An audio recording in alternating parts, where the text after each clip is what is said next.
Sino ang unang Pilipinong bayaning babae?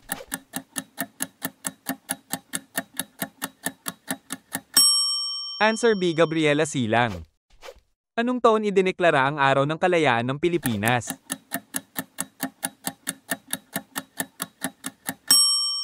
Answer A. 1898. Saan naganap ang unang labanan ng mga Pilipino at Kastila?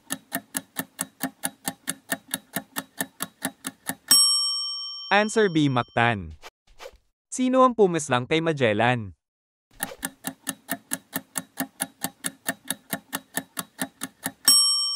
Answer B. Lapu-Lapu. Anong pamahalaan ang itinatag ni Aguinaldo sa Malolos?